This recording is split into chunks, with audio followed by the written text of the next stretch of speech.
This is Killer Innovations, a show about ideas, creativity, and how you can innovate. Welcome to the Innovator's Garage, where you learn to create your next game-changing killer innovation. Welcome to Killer Innovations. I'm your host, Phil McKinney. We are doing kind of an interesting story this week. As you've heard me talk on the show many times about the fact that innovation is not restricted to being done in Silicon Valley, but that it can actually happen anywhere in non-obvious industries and in some of the most unexpected locations. A few weeks back, we had a guest on our show talking about one of their investments along the same lines here in Paducah, Kentucky. So we actually brought the studio here to Paducah to introduce and talk to the founders of, now the name of the company is what, Lou? It's Finn Gourmet Foods. Finn Gourmet Foods. Lulu and John are here in the studio with us. So, Lulu, introduce yourself. Tell us a little bit about you. My name is Lula Lou, and I'm a co-founder and co-owner of Finn Gourmet Foods, and I have a PhD in nutritional sciences. Before, I specialized in chronic diseases and nutrition with a focus on lipid metabolism, and I was doing research looking at health disparity in minority population, and have always been intrigued about how do you engage with populations that are isolated from mainstream, either due to geography or language or socioeconomic status. And that was sort of our impetus introduction into doing the carp. So now my whole passion and life is surrounding and dealing with carp. And I feel that this has been an incredible journey for me to really be able to do what I've always wanted, which was to be able to work with populations that are isolated. Always wanted to do missionary work, but didn't realize it was sort of in the backyard, and have felt that everything that I've been academically trained has really been geared to doing this, surprisingly. So, John, introduce yourself. Yes, I'm John Crilly. I also have a PhD. Mine is in health services research. I've got a master's in social work and a master's in public health, too, and that kind of sets you up for a life in academia. My population of choice was actually rural populations in the U.S., and I've worked with different groups, and I also worked with in the VA with people, and I did target the rural populations even in that work too. And part of what we're doing, Paducah is not this huge metropolis. It's not really urban, not rural right here, but we do feel we work in a rural area. So I do have to say that all of my training I have brought to what we do here, even though it's fish.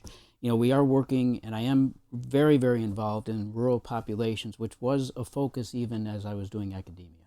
So, Finn Gourmet, though, didn't start here in Paducah.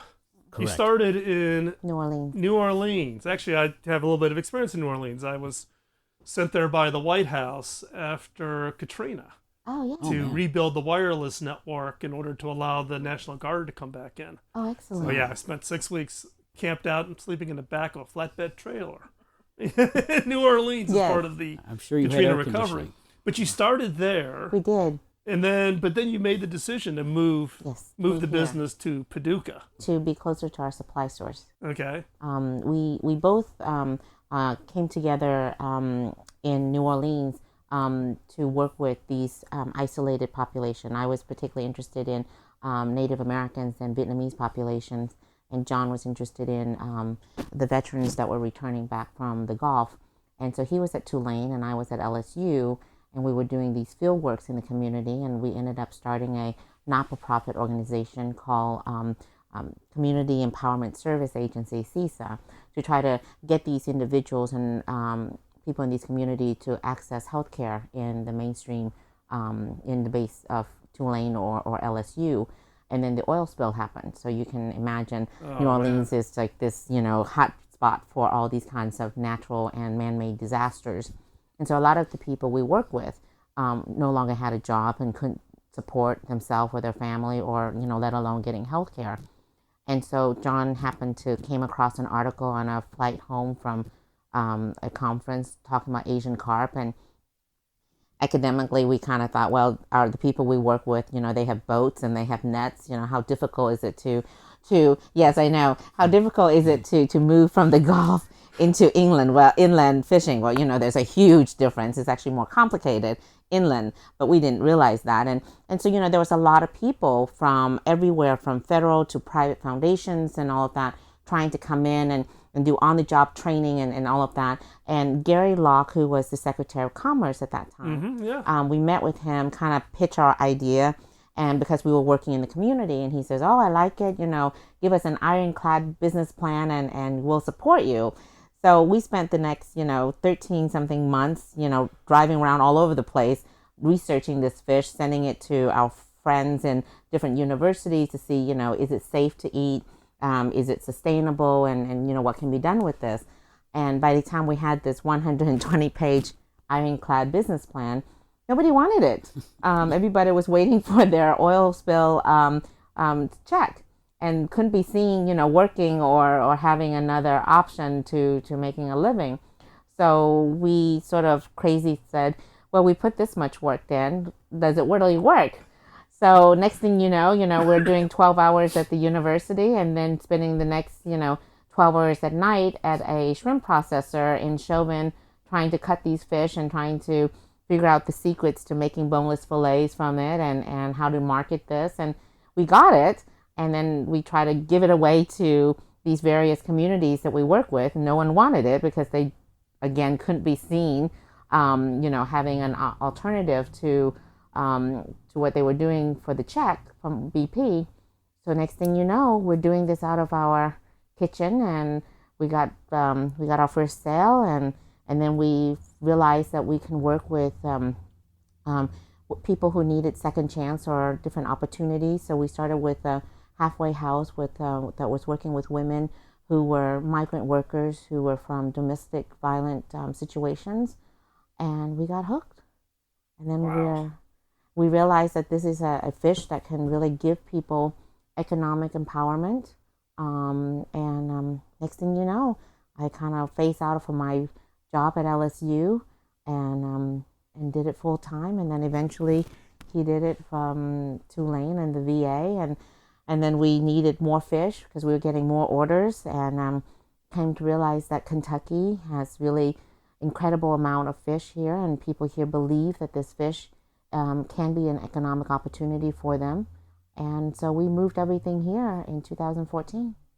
So 2014, you moved to Paducah. By June of 2014, we closed on the property here, and we moved everything up. And then we realized we had to put a lot more money into the rib shack that we bought in order to bring it up to code before we can open it. So at the end of 2014, we finally moved everything out of the storage facility down in New Orleans, and then we started working on renovating this. And so we opened November 2015. Wow. Yeah. How long were you, when did the business start in New Orleans? How many years were you? 2010. 2010, okay. So we had 3 years there. Yeah. 3 years there before you Right. brought it to to Paducah. We registered the business in 2010. We made our first sale at the end of 2011, and we're kind of ramping up. And then, 2011. Yes, 2011. Yeah, that's right. Wow. Yeah. But it's interesting though that of all the places, why Paducah? Because this fish is available all up and down the river systems. yeah. But it's not easy to catch. Yeah, definitely needed. So it was simply we had we have a large piece of equipment called a soft solid separator sold by a certain company, and it was that company's sales rep who sent a newspaper article to Lula that mentioned a certain fisherman around here that was catching Asian carp. So I asked if we had heard of him. We said no. She started to call around, and so if he had sent us an article from somebody from Mississippi, we may have ended up in Mississippi. But it turns out that there's so much water here, and the confluence of all the rivers and lakes. Well, you got the combination. Paducah is unique in the fact that you've got the confluence of Tennessee and Ohio. Yep. it's kind of this Yeah. pinch point. And then Yep. It you was have actually two the whole lakes. town was established because of that unique for river transport. Yes. And you have the For two the lakes. sending of Yeah. for the sending of the goods. Yep. I'm originally from Cincinnati, so my wife went to Evansville, so I'm kind of tied to the Ohio River in Yes. Right. some cases. Right. So let's hold that thought. We come back and want to talk a little bit more specifically about the Chinese carp and why it's such an invasive species here in the river systems. Sure. And we'll talk more about Finn Gourmet Foods All right. when we come back. So don't go anywhere. We're going to pick up this conversation with Lulu and John talking about Finn Gourmet. And we'll be right back after this short commercial break.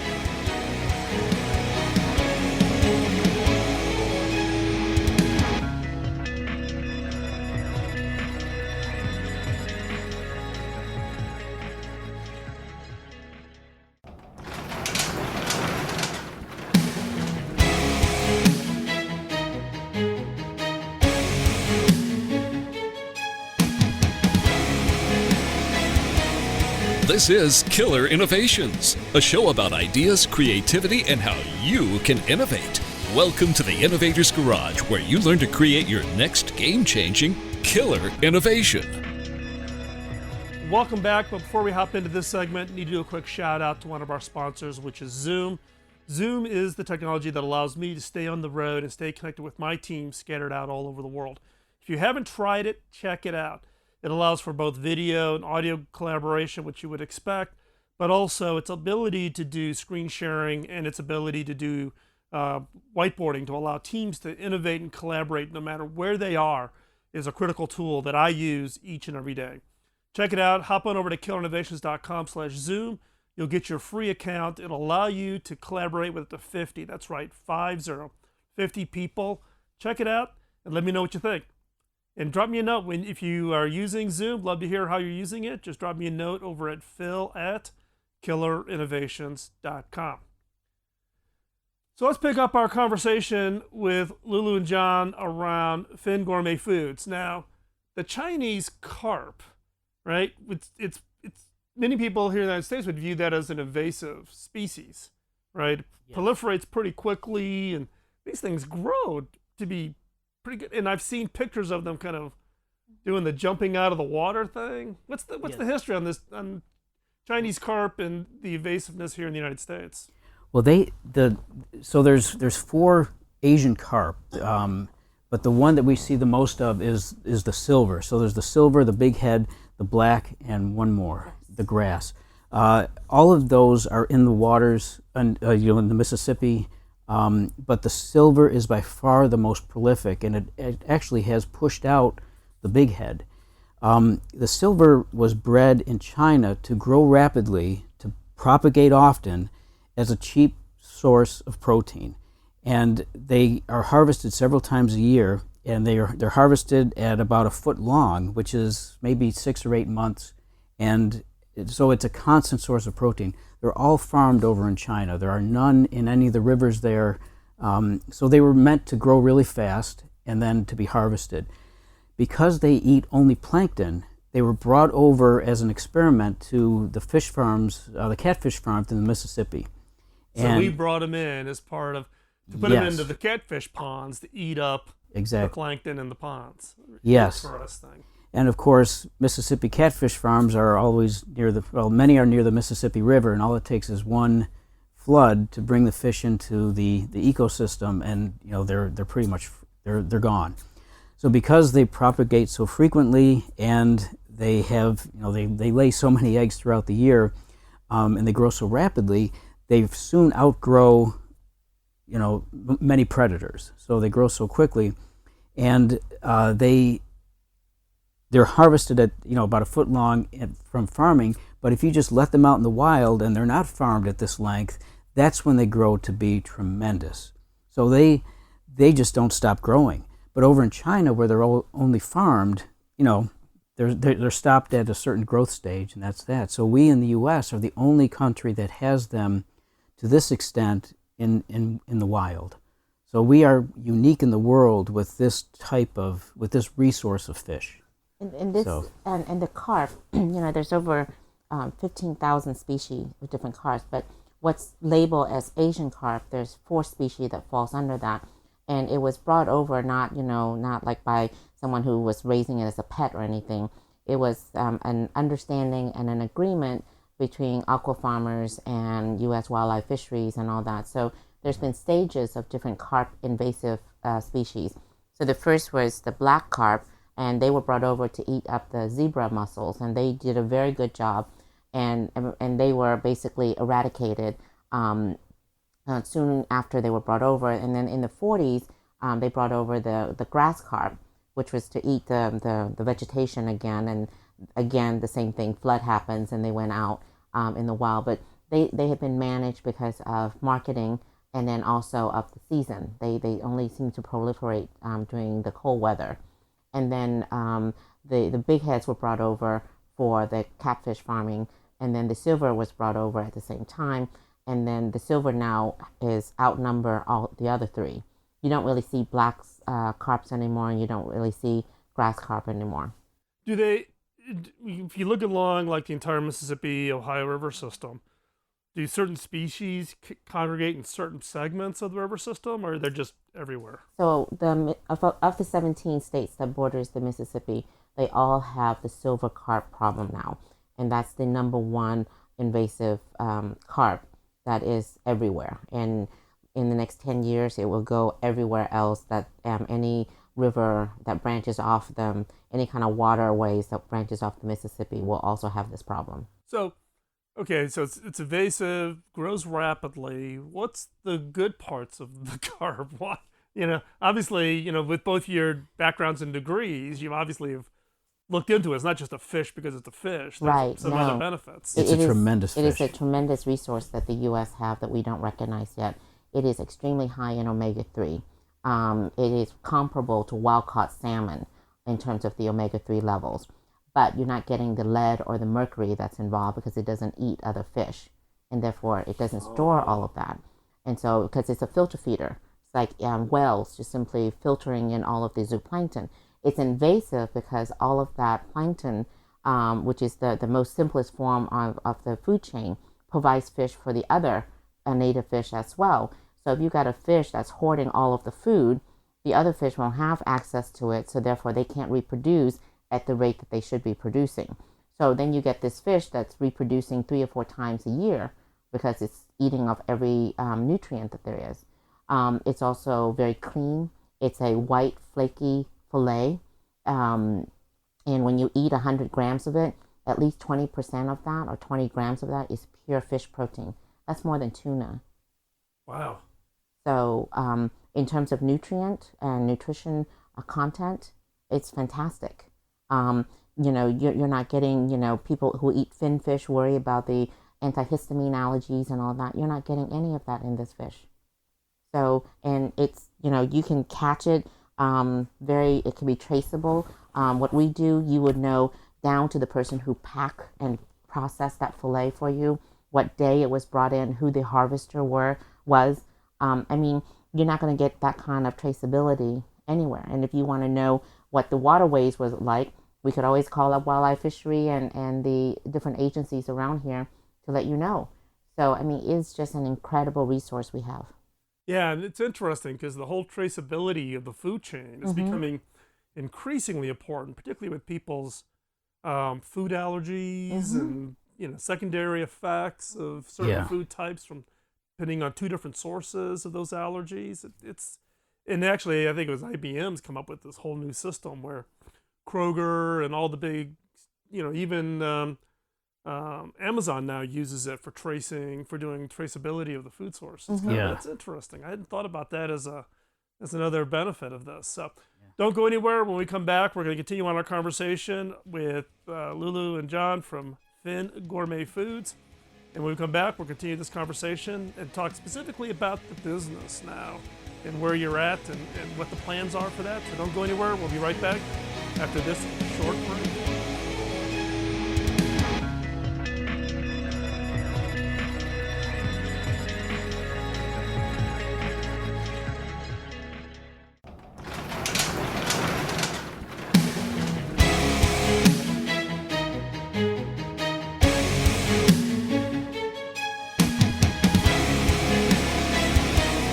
This is Killer Innovations, a show about ideas, creativity, and how you can innovate. Welcome to the Innovator's Garage, where you learn to create your next game-changing killer innovation. Welcome back. Before we hop into this segment, need to do another shout out to one of our other sponsors, which is HP. And I know you're all going to sit there and your eyes are rolling saying, hold on, Phil, you used to work for HP. And that is the case.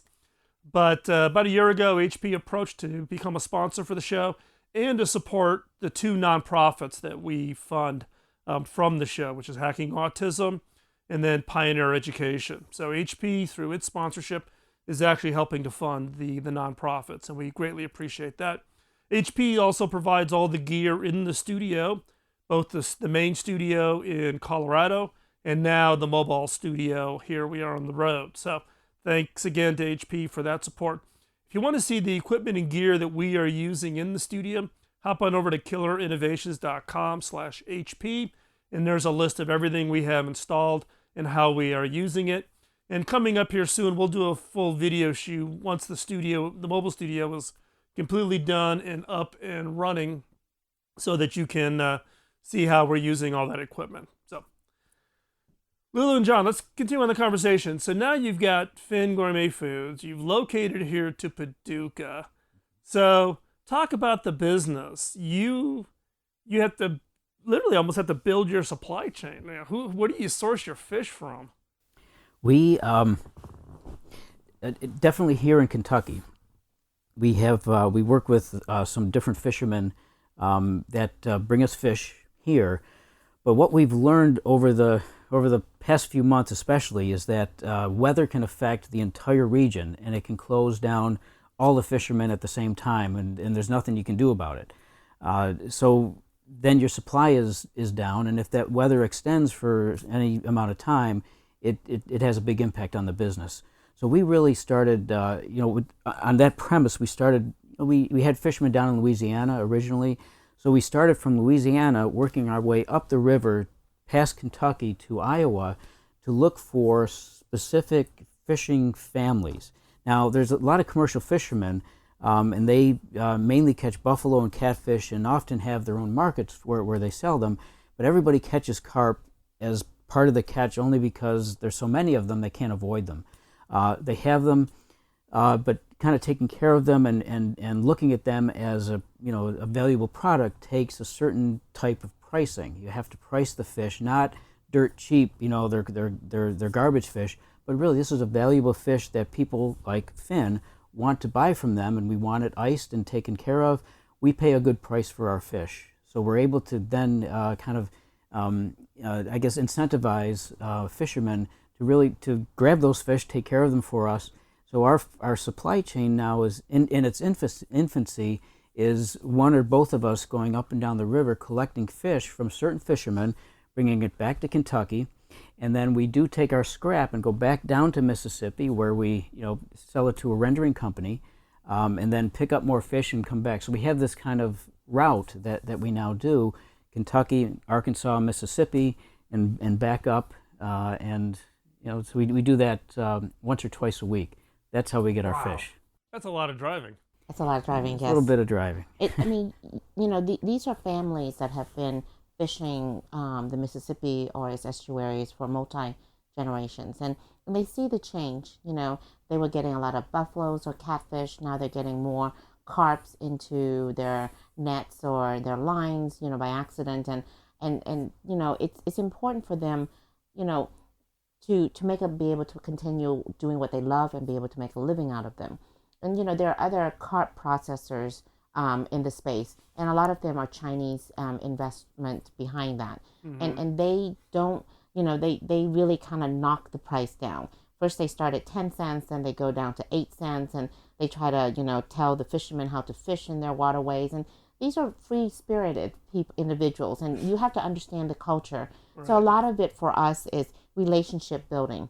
You have to, for most of the time, two academicians, are not really welcome in a lot of these small town pockets of individuals. But we earn people's trust. We show that we show up, we pay for it, and we pay very good price, fair market price, actually comparable to their other fish, to give them an understanding that this is something that's valuable. This is something in the future, as we grow together as a supplier and as a buyer, we can really make a living out of this. And they see that. They we send them article clippings of restaurant reviews and such, so that they really can understand this, and their children can understand this. So, most of in fact, I think all of our fishing families that we work with, the grandfather's involved, the dad's involved, the children, that the next generation is involved. And so they get very excited when we come around. They kind of beginning kind of scratch their head about eating carp, and then they see an article where, Sarah is going to be invited to the James Beard house to cook carp, or they see that people are eating it, as tacos and grilling it, and they're just really amazed and they get excited. So, whereas they start out fishing, maybe pulling only 1,000 pounds for us, now they're doing 5,000 pounds for us, and they get excited. It is an economic opportunity at the end of the day for us. And this is a tool that is going to help us with these different communities. And, it's not silicone. Everybody wants to invest in the latest Apple or the latest gadget. But, at the end of the day, you still have to eat. Right. You still have to have the basic needs. And these are pockets that have been kind of forgotten and left. And but you've been successful at actually raising some money here recently. We've had to learn. But you have to, because we started organically, and as the business grow, we just don't have the resources to catch up with the growth. So we've had to really learn how to do that. Everybody thinks growth is good until you got to come up with the cash. Right. It's a problem that's good to have, but how do you solve it? There's a lot more work behind that. Yeah, exactly. Yeah. Exactly. So what does it take to process the carp? Because it's always been, I've read a bunch of articles as part of the research for this interview, that part of the problem is if you want to extract the bones, it's can be a tough process, or at least it's perceived as being a tough process. Yeah, I think one of the big problems is, so any fish factory will have machinery that does the filleting and the skinning and all those things, but because these are wild caught, they're all kinds of different sizes. Like a tilapia fish farm will harvest tilapia at a certain point. They're pretty much all the same size, so you can get a machine that is tailored to fish of those size, and you're all set. So you can't really take there's no fish processing machinery that will do it. So a lot of it is done by hand, but not every piece needs to be done by hand. As we grow and have more investment, we can buy these certain other pieces of machinery that can help us with these steps. So we need to, get to the white part of the meat, because we have two lines of products. One is boneless fillets, and the other is what's called surimi. It's a fish paste that is made from the meat, and there's a certain process that we have that is unique to us. Surimi is very common, but we've come up with a way to make it that you can do it inland.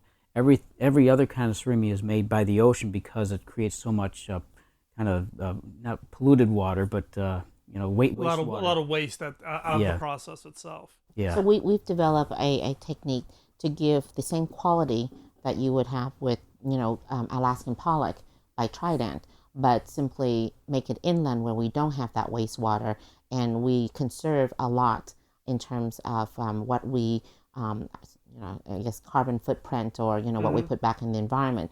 Because what we're trying to do is to manage the environment so that we can preserve the environment. We don't want to add extra stuff to the environment. Well, plus, because your product is dependent on having a healthy environment to bring the fish in. So, we would be what you consider an environmental impact company, and then also a community impact company.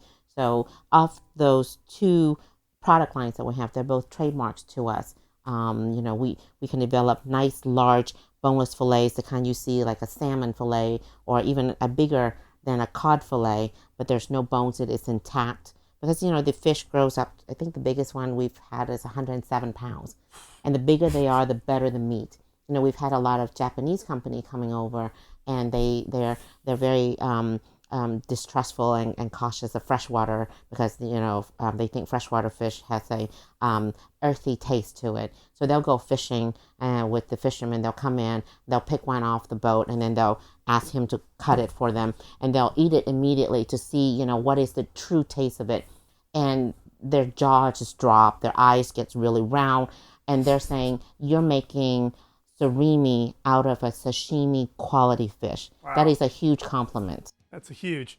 When we come back, I'm going to ask Lulu and John to kind of share also the lessons learned on their business just to get to this point, right? Because it's all the trials and tribulations of being an entrepreneur, and share with you their advice if they had a chance to go back. So stay right there.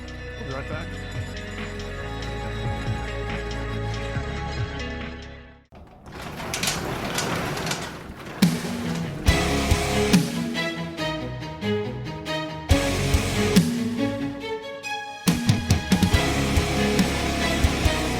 This is Killer Innovations, a show about ideas, creativity, and how you can innovate. Welcome to the Innovator's Garage, where you learn to create your next game-changing killer innovation. Welcome back. We're continuing our conversation with Lulu and John from Finn Gourmet Foods here in Paducah, Kentucky. You guys have now been in business. You started in New Orleans. You relocated to Paducah. If you had a chance to kind of go back and give yourself advice back when you were doing your original 100-page business plan, what advice would you give yourself now that you've got that kind of lessons learned and the experience under your belt? Go for it, John. All right, so if we knew how hard it was, we would have said, let's not do this at all. No, we would have said, oh, we will make it not hard at all. Right, That's what we would have said. I'm just kidding, actually. It's extremely hard work. So coming into it, I remember one time, just kind of, the first really, really hard day that we had, thinking, man, I don't want to do this again tomorrow, but we had to. And then the next day and the next day. So it's kind of learning that this different type of grind. The second thing is that there's so many places you can give up along the way, but and sometimes you think, well, are we just shoveling this into this endless well? And for some products, that's probably true, but for this, we really felt, and we had done all the background to say, this has got a lot of potential here.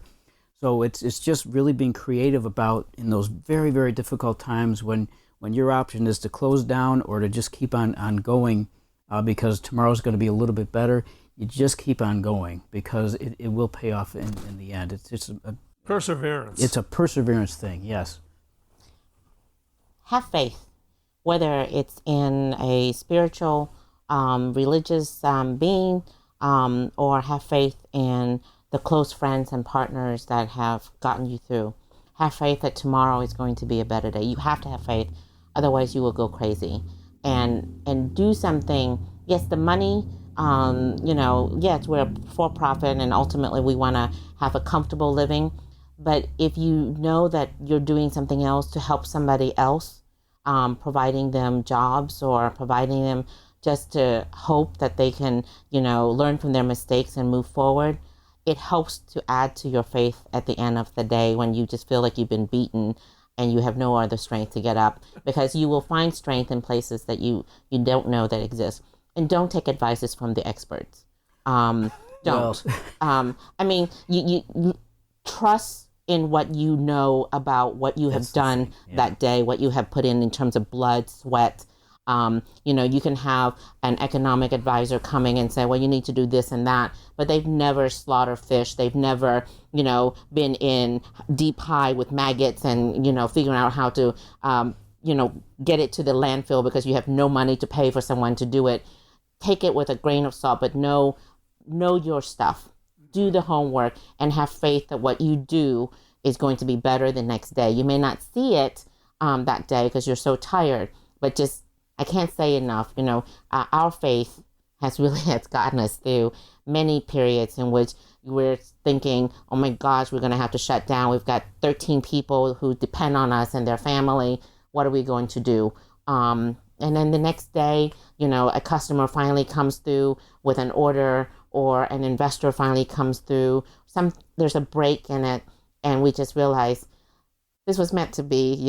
It's faith. You just have to have faith, and I'm reminded of different biblical stories, and my mother and I escaped Vietnam, and I think if she didn't have faith, we wouldn't be here. And so I have faith that this is, and we feel in our soul, and our families kind of don't understand why we've left what we've been trained to do, but we realize that this is something that we've always been meant to do, and all of our education and work experience have led us to this point to do this, because this fish is like the bread and the loaf. There's just immense amount of it, but you just have to understand it and accept it as a blessing and do something with it that's going to be profoundly important. Wow. Have faith. Wow. Have faith. I think one thing, just to kind of build on a point, in the beginning, there's a lot of people who want to help, and they sort of transition into these advisors, and you get a lot of pressure to do. People have MBAs, they've done business, they've done investment, they all know these things. So we haven't. So we sort of, the places where we've gotten hung up is when we've really tried to do what everybody's suggesting that we do instead of following our own gut instincts. Yeah. And the places where we've just kind of taken off, like with, Lanchi developing the surimi and, me, the boneless fillet parts, it was just, getting rid of all that noise and just saying, we are going to do it this way. And so we've struggled throughout our existence to kind of Hear our own voice. Yeah, to follow our own voice. Yeah, I think this is a very good point about the advisor piece, right? Like I'm in the innovation game. There's 100,000 innovation experts, and then you ask them how many innovations have they actually done, and it ends up being zero, right? They've got a degree, they've got whatever, but they haven't lived it day in and day out from the standpoint of up to your in some cases entrepreneurs aren't willing sometimes to just trust their gut. Yes. Right? That's exactly it. It's that negative talk we have in our heads, like, oh, you don't know anything, you're new, you're a rookie, you're not the expert. Yeah. When in reality, that gut can get you a long way. That's an excellent plus point. when you're living it day in and Right. day out. I mean, we've been, in front of bankers and potential, investors, and they say, well, what does 2 academicians know about running a fish processor? And now I can say, I do know a lot. And my training as a PhD in academician, I'm a problem solver. I don't back down from a big challenge. We sit down and we methodically and rigorously go through our plans to solve our supply chain or whatever. So I'm a great problem solver. And that's what my training has brought me to do. Yeah. What have you done in terms of problem solving the carp industry? Yeah. That's cheeky and cheap shot, but you know what I mean. Yes. Lulu, John, I want to thank you for taking the time out today. It's been great to come visit Paducah, come back to Kentucky, where my wife and I got married, not too far from here. Very cool. Right over in Henderson. So it's been great to be back in town and checking it out again. And I just want to say congratulations on the success you've had and the impact that you're having here in Paducah, both with employment, but also with the environment and what you're doing with the Chinese carp, providing a great protein food source and the success for your business. And we'll stay in touch, and if we're back in the area, we'll stop back again. So if you're listening, check us out. We'll have all the show notes over at killerinnovations.com. With that, have a great week. Bye-bye. Thank you.